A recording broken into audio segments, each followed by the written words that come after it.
We're going to be talking about employee testing and selection.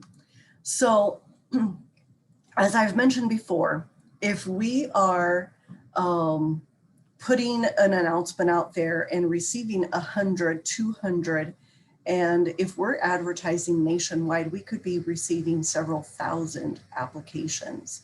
How do we know who the best person is for the job? So having a solid process is very, very important. So in this chapter, we're going to talk about the importance of testing, whether they are valid and reliable, and how to make them more valid and reliable, the categories of tests out there, and then background checking. So answer the question, why is it important to test and select employees? Well, after we go through resumes and we look at qualifications, and we look at their presentation, we still want to make sure, right, that we are selecting the best candidate for the job. So why is it important? Because we want to select someone who can perform, right? We want to maintain a high quality performance. We want to maintain low cost. In other words, we don't want to have to train people for hours and hours and not have them know what they're doing. We have legal obligations in the hiring process, and we want a person who can do the job and who is an organizational fit. But then the question is, if we use testing, or whatever means we use in that selection process, is it going to be reliable and valid? And a lot of organizations are using testing. In fact, I've seen recently that over 90% of, well, it's approaching 100% of large corporations use some form of testing. And mid-sized companies are around 90% that are using testing. Small companies don't. They go more by gut feel and by how they related to the person. But if they understood testing, they probably would use it more. So we're going to talk about some popular selection tools. And basically, a test is a basic sample of a person's behavior. So any type of screening tool could be called a test. And we want it to be reliable. So we want that selection tool to be able to give consistent results. And when we use it across the board from one person to the next. So what would cause a test to be unreliable? Well, physical conditions. So it could be that the office is quiet one day, it's noisy another day. That would make it unreliable. Differences in the test taker.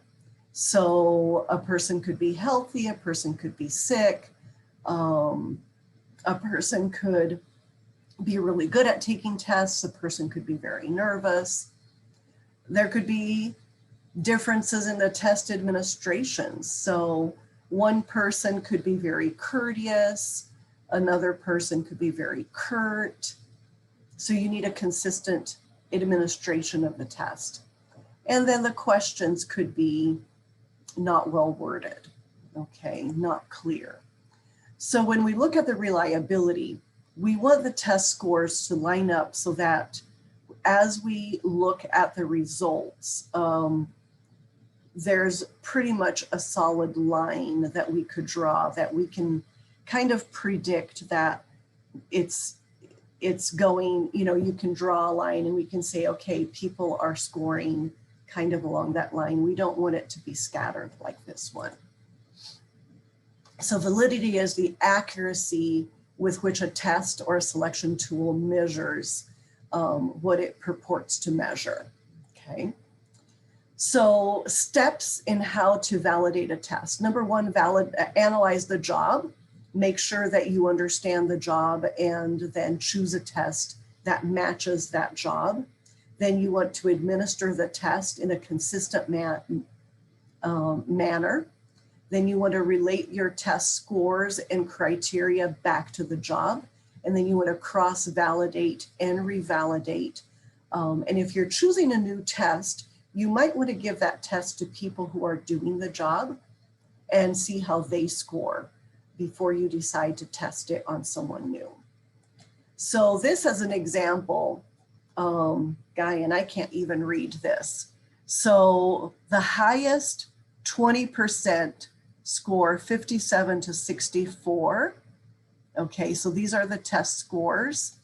And chances in 100 of being rated high performer and percent of high performers found in each test group. So 97%. So if you want to read this, those who scored between 37 and 44 have a 55% chance of being high performers. But those who scored 57 to 64 have a 97% chance of being high performers.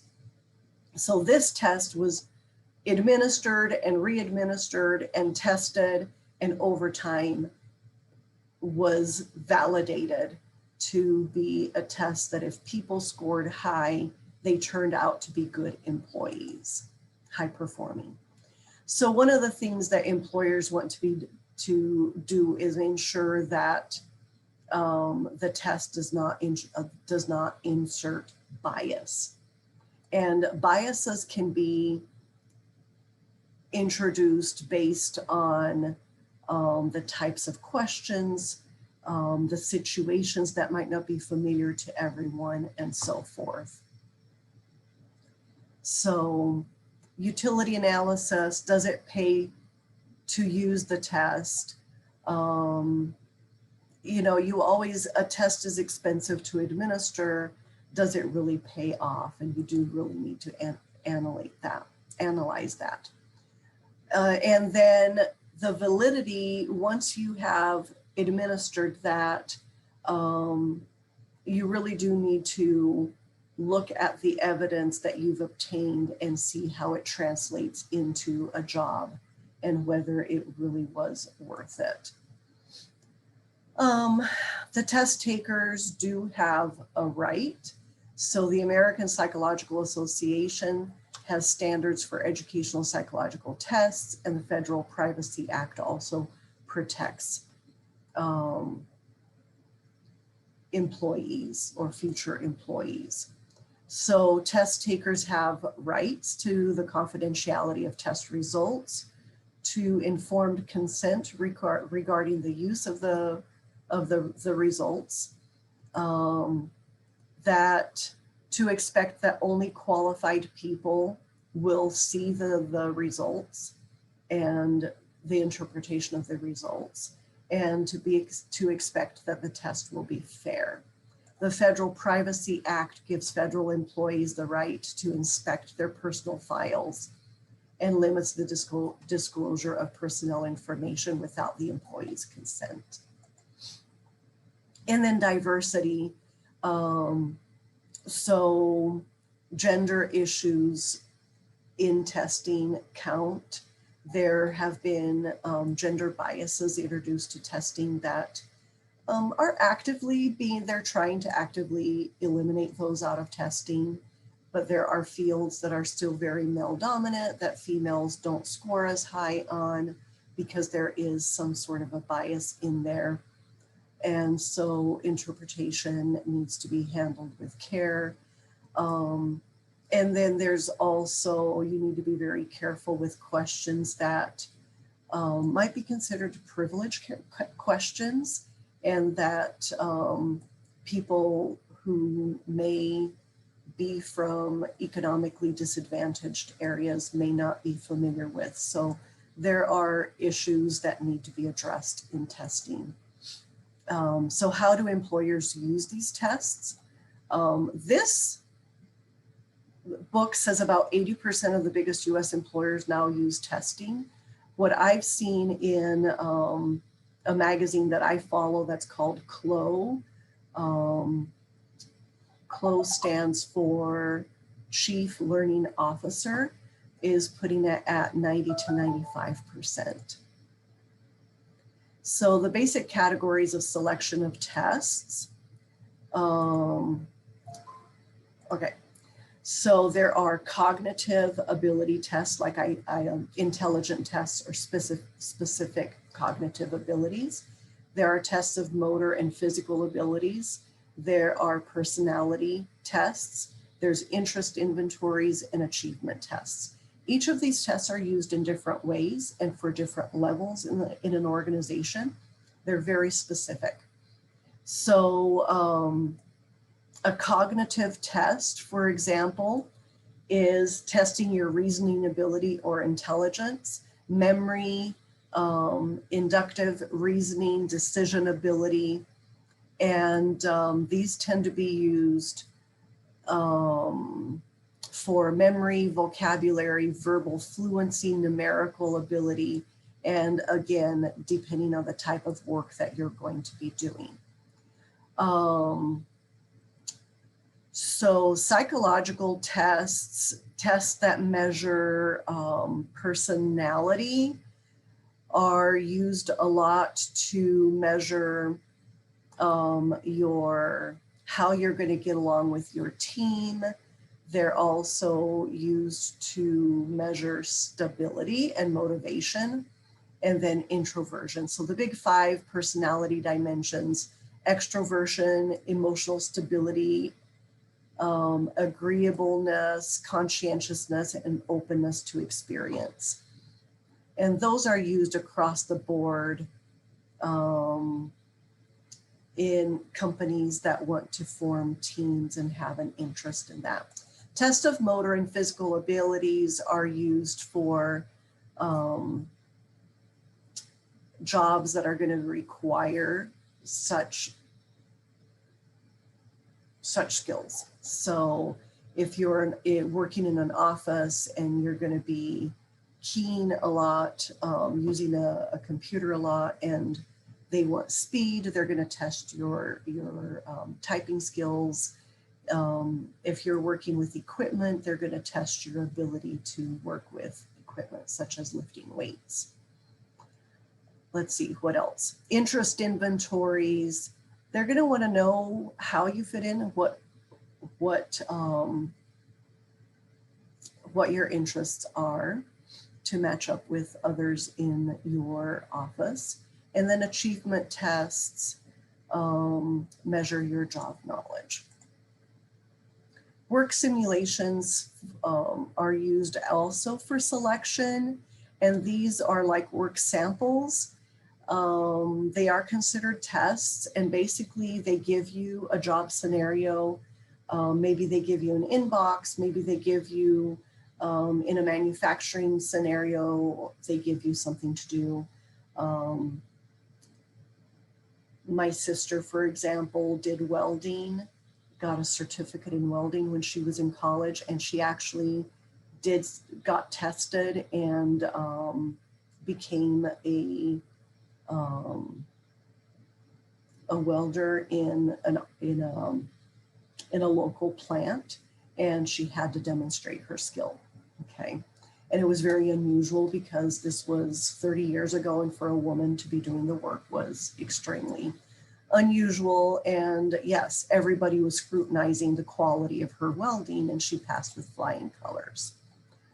So using sampling for employee selection, you've got to be very careful in that, because people under pressure are not going to perform the same a lot of times.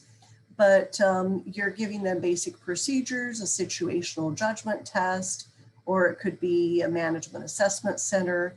You could send them to a situation place, a place that will give those types of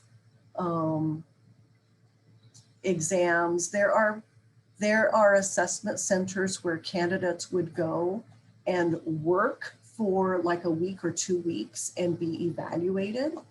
And then that center will send the results back.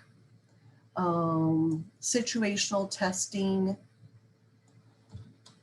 So you get a number of tests, and then video-based situational testing as well, where you do a simulation online. There's miniature job training evaluation approach, realistic job preview. You've got to choose something that's going to work for your company, that's not too expensive and still will be realistic. And then finally, background checking.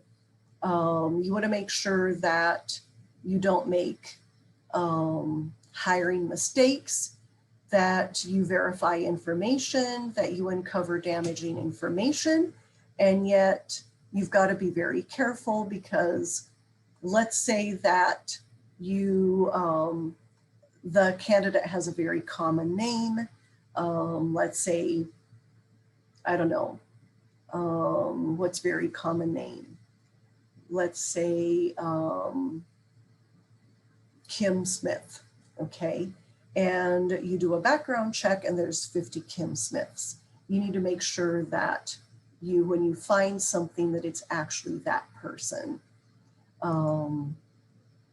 So you do background investigations, you can do reference checks, call people that they put on their list. You can do pre-employment information services and have them do an investigation. Sometimes you can do honesty testing. Substance abuse screening is iffy, but if the job requires it, or if you require it of every single employee, then you're able to do that. So the pre-employment information services, you must provide the person with a copy of the report as well. So to make a background check more valuable, you want a statement authorizing the background check, you do phone references, you pay attention to any red flags, you compare to the resume, you ask open-ended questions, and you aim for a 360 reference check. So hopefully this gave you some good information, and yeah, this can be a very interesting part of the selection process.